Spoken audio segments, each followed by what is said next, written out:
Audio Jungle.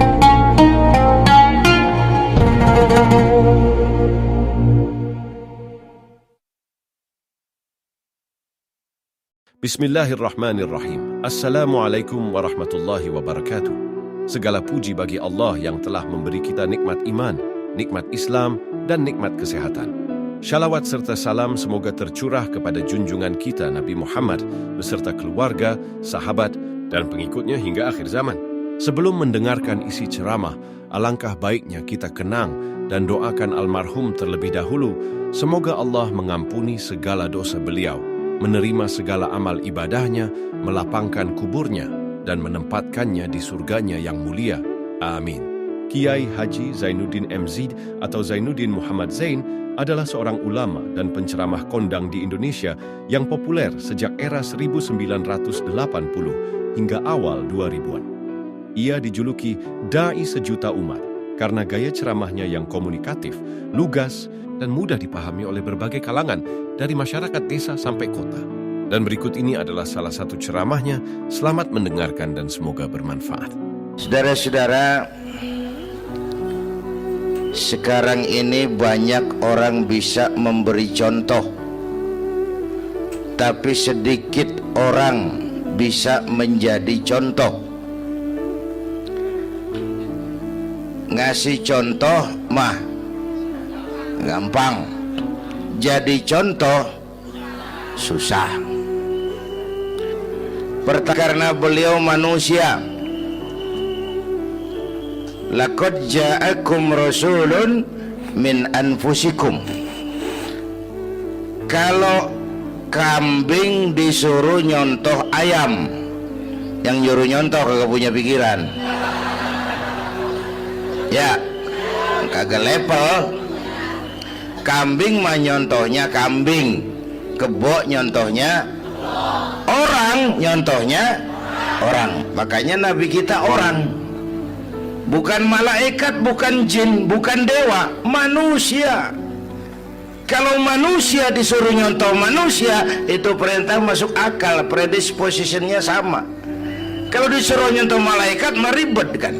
Malaikat bagaimana nyontohnya, dia mah tidur kagak, makan kagak, sama duit budek, sama perempuan kagak open, lah susah nyontohnya. Ya, Superman tuh biar hebat nggak bisa dicontoh Superman, bagaimana terbangnya, lagian pakai celana dalam di luar, Pak. Nggak bisa dicontoh Superman mah. Nabi kita manusia utuh, cuman sungguh pun manusia, kualitasnya beda. Ini namanya basyarun la kal basyari. Manusia memang, tapi jangan samain, bobot bibitnya beda. Contoh, kita nih manusia, kita tidur. Nabi kita manusia, beliau tidur. Tidur Nabi, tidur mata doang, hatinya nggak pernah tidur. Tuh bedanya sama kita tuh. Tidur kita keblek, asal tidur habis-habisan. Lagi, kita manusia, kita keringetan. Nabi kita manusia, keringetan. Keringet Nabi harum wangi, bau minyak kasturi, zaman belum ada parfum. Keringet kita udah rasain aja masing-masing dah, jangan pakai dikebet udah.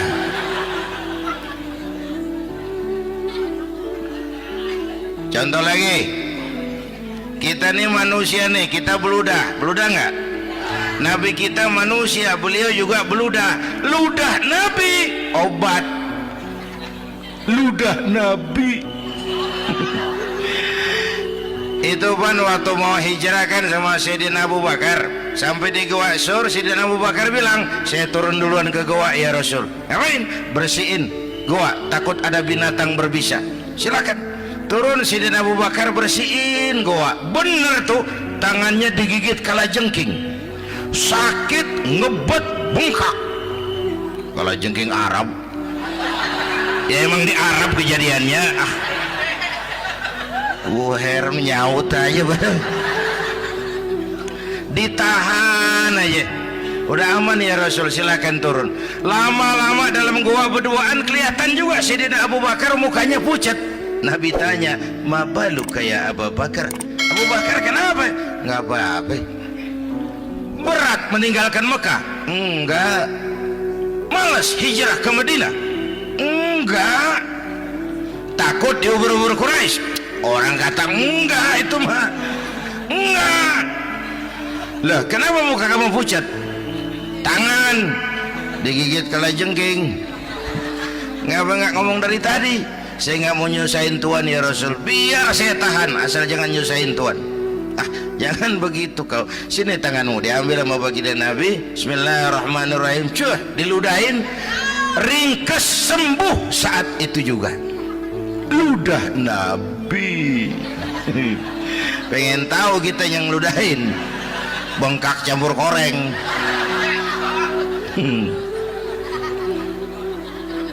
Satu tuh alasannya kenapa Nabi dijadikan contoh, karena manusia. Kalau manusia disuruh nyontoh manusia pasti bisa dong ya.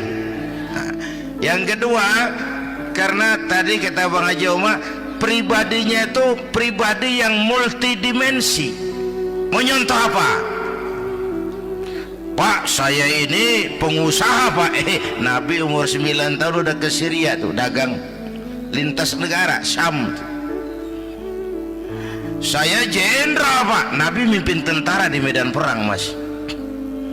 Saya mau balik Pak, Nabi dakwah Bung. Saya guru Pak, Nabi ngajar Mas. Innama bu'istu mu'alliman, aku diutus sebagai guru, guru umat, guru bangsa. Saya politisi Pak, Nabi diplomat ulung Bung. Saya presiden Pak, Nabi mimpin bangsa dan negara Mas.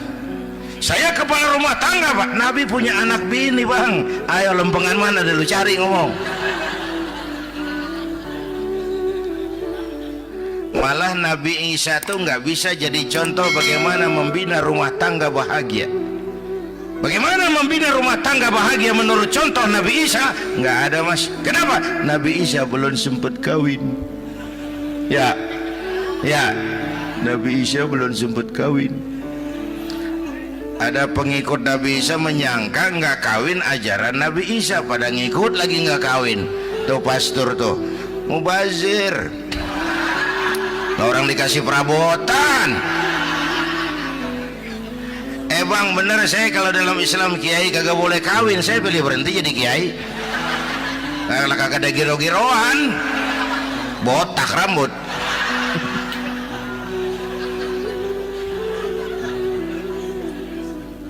Makanya Bang Haji Umar cerita poligami saya girang banget tadi. Bukan yang ngomong ahlinya soalnya.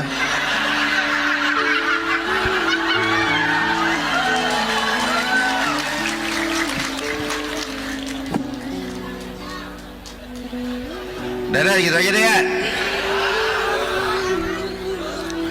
Nah kata Imam Busair ini yang dahsyat.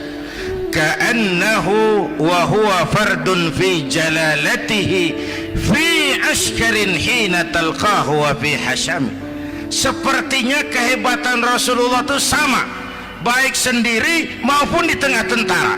Artinya begini, orang hebat banyak, tapi yang hebat di mana-mana susah nyarinya. Baginda Rasul ini lagi duduk hebat, lagi jalan hebat, ada di pasar hebat, lagi di masjid hebat, di medan perang hebat, di depan anak-anak hebat, di mata musuhnya hebat, di depan sahabatnya hebat, di mata istrinya hebat, di mana-mana hebat. Lah susah jadi orang begini Bang. Ya, kita mah hebat juga setempat. Di kantor hebat, sekantor orang diomelin. Di kantor, pulang ke rumah dikeplak sama bininya diem aja. Nih di depan bininya dia kagak hebat dia mah.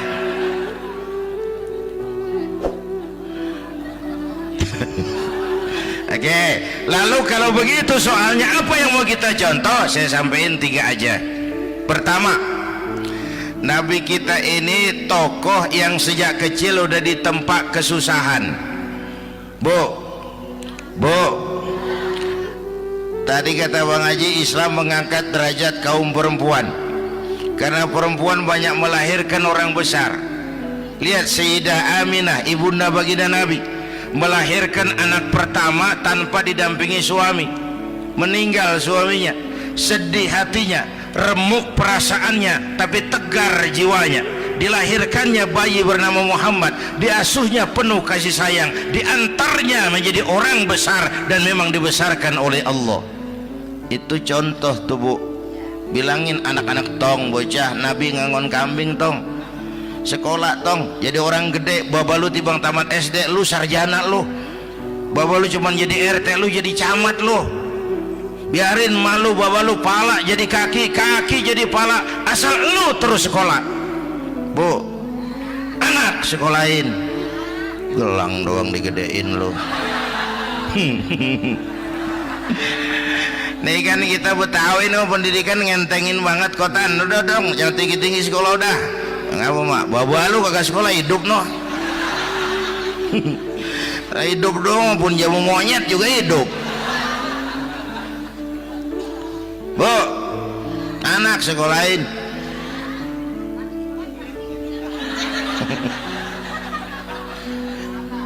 Mahatma Gandhi, kecilnya begeng, ceking, cacingan, leatim. Emaknya tuh, Gandhi sekolah nak, Gandhi belajar nak, Gandhi jadi orang besar nak. Kalau perlu belajar ke Inggris, biar Inggris menjajah kita. Gak apa-apa kau sekolah ke Inggris, tapi jangan jadi Inggris nak. Jangan pacaran sama bule, jangan sentuh minuman keras. Gandhi jadi orang besar. Mahatma Gandhi tumbuh karena dorongan emak. Mak, udah yatim. James Watt, Kang Bandrek. Emaknya tuh yang dorong tuh jadi orang besar. Belum lagi perempuan yang jadi besar. Di Indonesia ada Kartini, di Jawa Tengah ada Dewi Sartika, di Jawa Barat Dewi Sartika, di Bengkulu ada Fatmawati Soekarno, sang penjahit bendera merah putih. Di Aceh muncul Laksamana Malahayati, disusul kemudian oleh Cut Nyadin, baru kemudian muncul Cut Koko, Cut Meme, Cut, ya udah tak cut lain dah.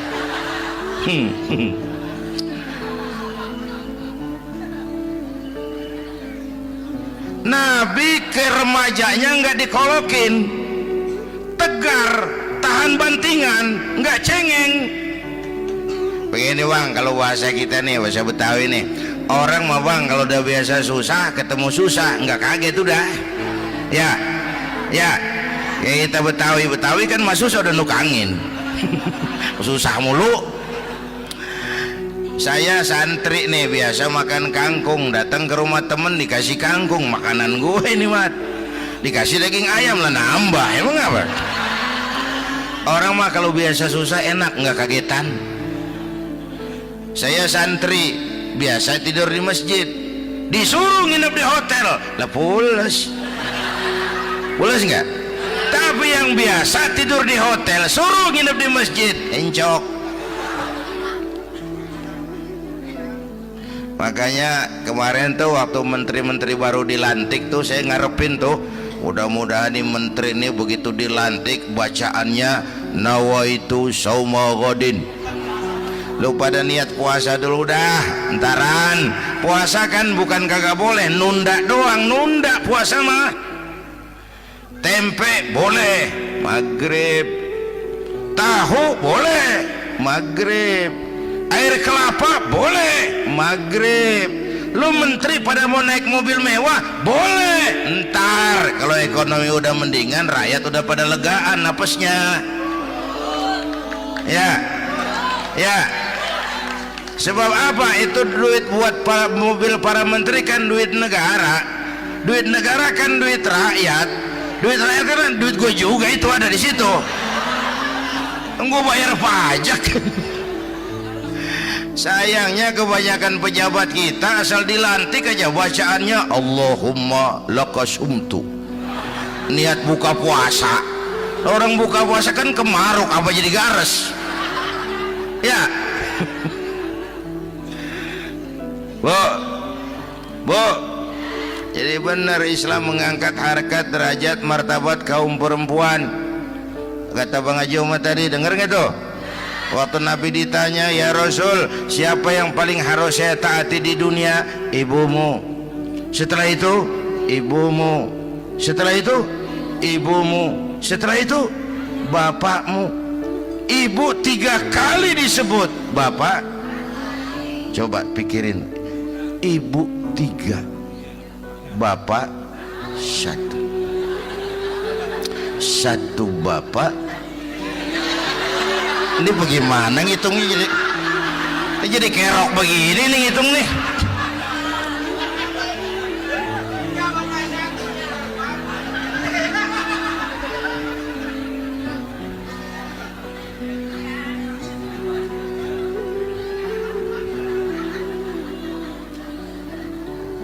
Jangan takut ngadepin susah. Hidup nih keras, kerja keras, perseringat banting tulang ya Bu. Satu.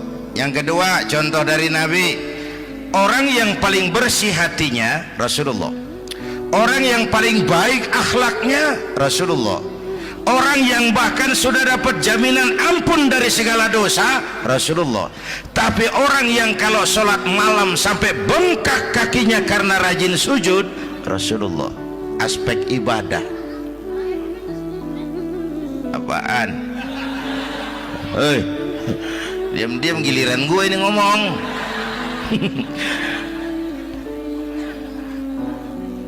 Lo ngomong lagi dah gue pulang. Canda neng. Udah gantian ya. Ya. Apaan urusan? Orang yang dosanya udah dapat jaminan ampun, kalau salat malam bengkak kakinya karena rajin sujud. Saya tahu di sini juga banyak yang kakinya bengkak. Semurat. Oke. Kira-kira 3 minggu yang lalu saya menghadiri haul akbar Syekh Maulana Malik Ibrahim di Gresik, haul ke-609. Dari situ saya ke Surabaya ikut zikir sama keluarga besar Tarbiyatul Qulub. Waktu zikir saya terkejut, ada kalimat yang dibaca ratusan kali menyentak perasaan saya. Kalimatnya sederhana, kita hafalah, yaitu kalimat ana Abdullah. Dibaca ratusan kali, ana Abdullah, ana Abdullah, ana Abdullah, ana Abdullah. Buat saya itu menyentak karena memperteguh komitmen, saya hamba Allah, saya hamba Allah. Ah, itu mah Pak Zainuddin kan biasa, itu mah kita semua juga hamba Allah. Betul. Ayo kita bikin luar biasa. Saya mau tanya, bapak, ibu hamba Allah apa bukan? 3 orang. Ibu hamba Allah apa bukan? Hamba Allah. Kata siapa? Nah, kata ibu sendiri. Kalau kata sendiri, pan namanya pan ngaku. Ya, orang ngaku mah boleh dong, tiba ngaku, namanya juga ngaku. Cuman diakuin apa enggak, kita pan belum tahu. Ngaku mah murah, diakuin mahal. Ya, yang gampang dah. Ibu kenal sama Presiden SBY? Kenal. Presiden SBY kenal sama ibu? Lo ngaku, lo ngaku.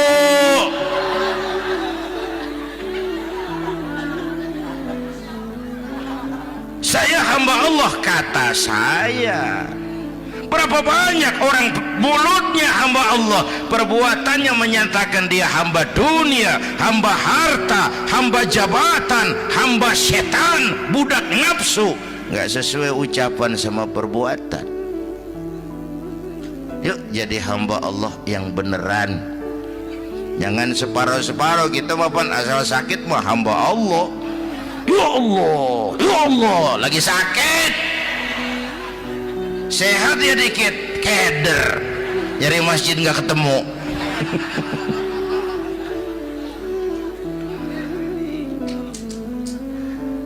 Apalagi kata Bang Haji tadi nih, kita nih kan zaman entertain nih.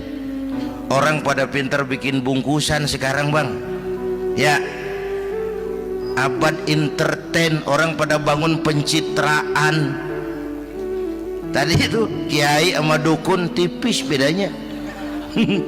Dukun pada pasang iklan sekarang, ketik reg. Waduh, sampean lahir hari Selasa, nggak cocok di air, ono di hutan sono. Larang udah dagang es jadi berhenti, nggak cocok di air.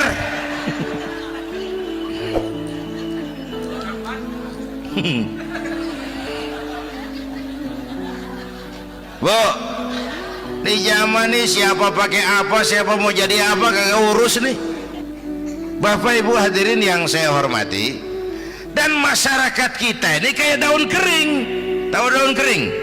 Gampang dikumpulin, susah diikat, berisik, gampang dibakar. Tuh daun kering. Penyakitnya kutil, kurang teliti. Cepat heran, gampang kagum. Cepat heran, gampang kagum. Dulu ada tuh, satu hari tabrakan di jalan kenceng, buah, korban jatuh belepotan darah, dikerubungin orang banyak. Datang wartawan mengambil gambar dari dekat, susah, orang banyak bener ngerubung. Cari akal nih wartawan, tolong saya dikasih jalan ke dekat korban. Orang nengok semua, saudara siapa? Saya bapaknya korban katanya. Dia ngaku bapaknya korban. Ya orang minggir semua, minggir, ini ada bapaknya korban. Orang minggir semua, dia maju ke depan korban. Sampai di depan korban, pucat mukanya tuh wartawan. Kenapa? Yang ketabrak anak monyet, Pak.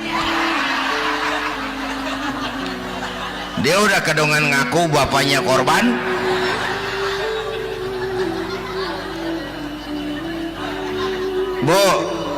Bu, ini cerita pendek tapi pesannya lumayan nih. Kalau belum kenal bener mah jangan buru-buru ngakuin. Ya, dia kagak tahu yang ketabrak siapa, main ngakuin aja saya bapaknya korban. Lu makan lu jadi bapak monyet sono lu. Makanya jagain kampung kita nih, jangan kemasukan yang aneh-aneh ya. Nabi palsu, aliran aneh, ini bid'ah, itu bid'ah kuno yang kayak begitu. Capek kita ngurusin begitu, udah kelewatan ya. Yang tahlil mah terusin, yang kagak suka nggak apa-apa, cuman jangan ngomelin yang tahlil. Orang tahlil juga pakai dalil. Yang mabok masih banyak, yang tahlil diomelin. Kita nih kayak kurang kerjaan, akhirnya rame turu-turu kita. Padahal yang harus kita kembangkan kan rukun antar umat seagama, rukun antar umat beragama, rukun antar umat beragama dengan pemerintah. Kata Bang Haji Omar tadi, rukun antar umat seagama. Turu-turu kita muslim nih kudu rukun. Beda pendapat mau boleh, marahan mau jangan. Ya, tangan kanan sama tangan kiri juga beda, cuman rukun. Asal kiri gatal nih, kanan kagak diundang, dia udah datang aja nggak rukin. Nggak ada kiri gatal kanan ngomel, lu garuk aja sendiri. Nggak, dia mah akur ya Bu.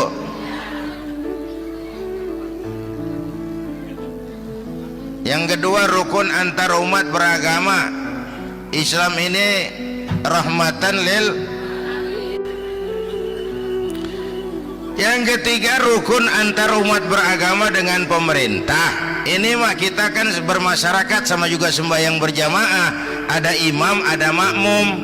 Ya, nih rakyat kalau jadi pemilih yang pintar ke depan, mau memilih wali kota kayak gubernur kayak presiden kayak. Sebab apa? Sholat berjamaah kan siapa makmum kagak penting Bang. makmum mah siapa aja boleh ya, tiba ngikutin dia mah ngaji dia mah gimana kayak nggak ada bab pemilihan makmum, nggak usah makmum mah kagak usah dipilih, siapa aja boleh ya. Bang, tuh orang budak bang, boleh jadi makmum, bacanya kagak fasih, boleh jadi makmum, ketinggalan 1 rakaat boleh jadi makmum, tapi nggak tiap orang boleh jadi imam. Siapa yang dipilih jadi imam? Pertama, a'lamuhum, kata Nabi, orang yang paling alim di kampungmu siapa? Angkat jadi imam. Yang paling alim, bukan yang paling tua. Tua juga kalau kejemur kisut. Dulu tuh Nabi Adam waktu diangkat jadi khalifah kan bekalnya apa? Wa 'allama Adam al-asma'a kullaha, al-asma' ay al-ulumul katsira. Dulu zaman Fir'aun perang sihir sama Musa, sekarang perang visi dan misi.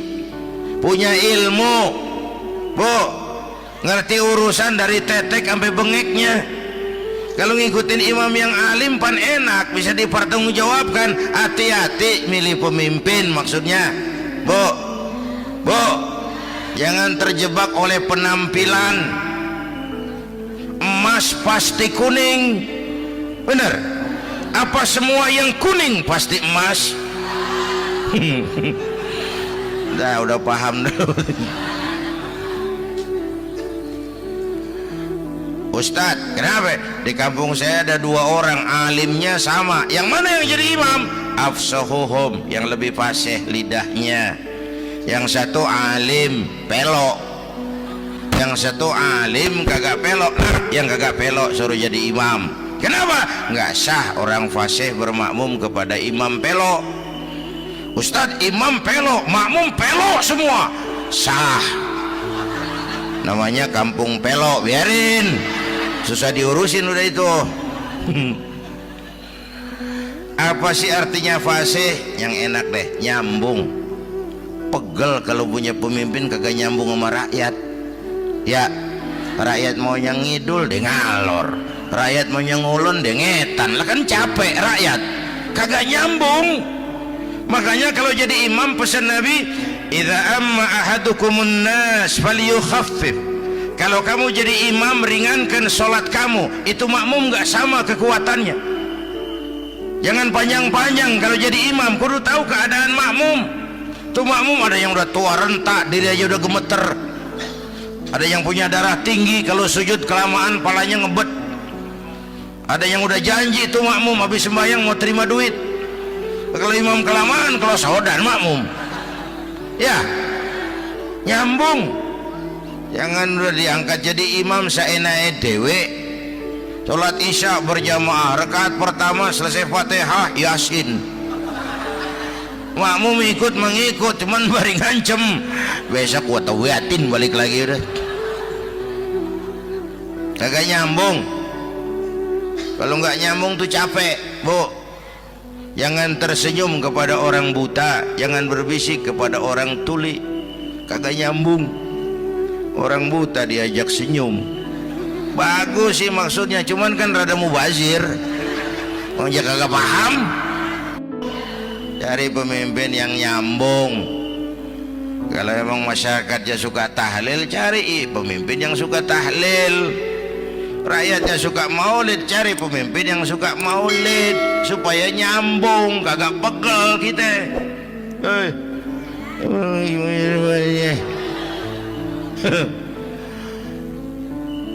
Bapak Ibu hadirin, saya balik urusan kita. Nyontoh Nabi ibadahnya luar biasa. Bu, kita ini perlu Allah. Kita ini perlu Allah. Semua kita perantau di bumi Allah ini. Perantau pasti pulang.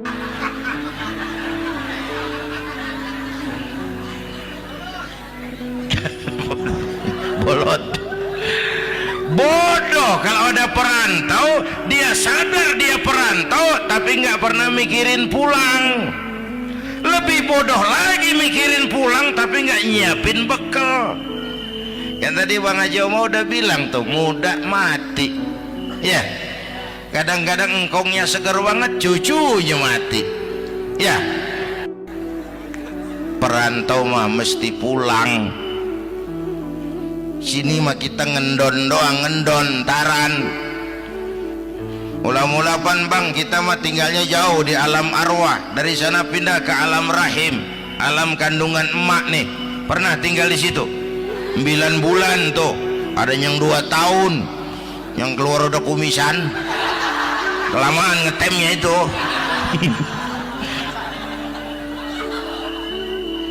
Dari sisi ini oh pantas ibumu, bapakmu, karena alam rahim, fisik dan psikis emak lebih capek dari kita bapak.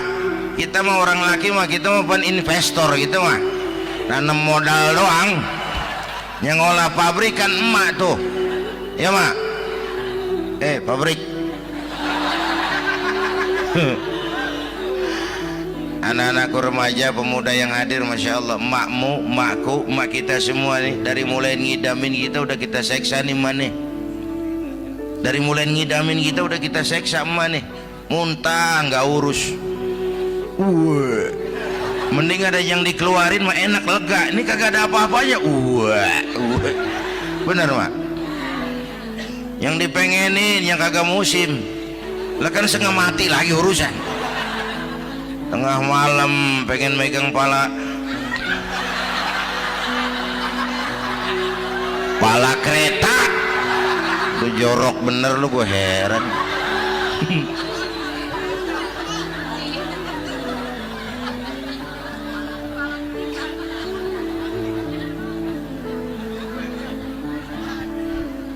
Bapak Ibu hadirin, yang ketiga terakhir, contoh dari baginda Nabi. Modal utama perjuangannya adalah akhlak. Memperbaiki akhlak, pakai akhlak. Rasulullah ngajak, bukan ngejek. Rasulullah merangkul, bukan mukul. Rasulullah pakai argumen, bukan pakai sentimen. Tujuannya adalah kebenaran, bukan menang-menangan. Prinsip dakwahnya basyiru wala tunafiru, yassiru wala tu'assiru. Gembirakan orang, jangan ditakut-takutin. Mudahkan urusan orang, jangan dibikin sulit. Di masyarakat memang mendingan rakyat rendah berakhlak tinggi daripada pejabat tinggi berakhlak rendah. Dulu tahun 50-an orang kita kalau pergi haji ke Mekah 6 bulan. 6 bulan tuh orang udah pada lupa aja baru pulang. 6 bulan. Yang ada cuman kapal laut, Mekah Madinah onta. Banyak rampok lagi di gurun pasir Baduy itu. Dulu orang tua kita belajar manasik, kalian belajar silat. Sekarang karena kemudahan kemajuan ilmu menciptakan Boeing memotong waktu 5 bulan, orang pergi haji cukup sebulan. Bapak Ibu hadirin yang saya hormati, oleh karena itu menjaga nilai-nilai akhlak itu penting. Kepada siapa kita harus berakhlak? Pertama, kita harus berakhlak kepada Allah. Bagaimana caranya? Jangan menyekutukannya dengan sesuatu pun. Yang kedua, jangan menyembah kecuali hanya kepadanya. Yang kedua, kita harus berakhlak kepada sesama tadi itu. Yang ketiga, kepada lingkungan. Saya dulu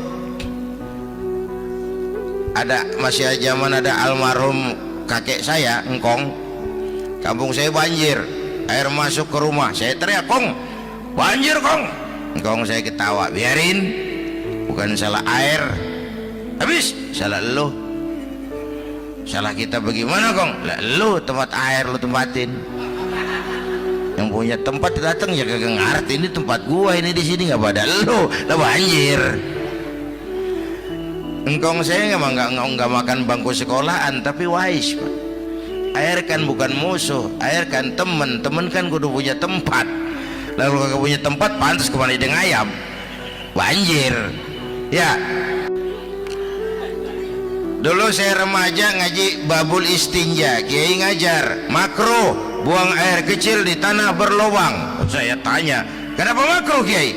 Pertama, untuk alasan kesehatan. Siapa tahu di lubang yang kamu kencingi ada gas beracun. Kalau tidak Kiai, kalau tidak maka artinya melindungi binatang yang ada di dalam lubang. Siapa tahu di lubang yang kamu kencingin ada semut sedang rapat membahas laporan Susno 2Ji. Apa dosanya lalu mati dikencingin? Ini namanya rahmatan li semut. Saya mau bilang alam sekarang tidak seramah dulu karena kita juga nggak ramah sama alam. Bapak Ibu hadirin yang saya hormati, padahal watak Islam rahmatan lil alamin. Inilah barangkali Audio Jungle.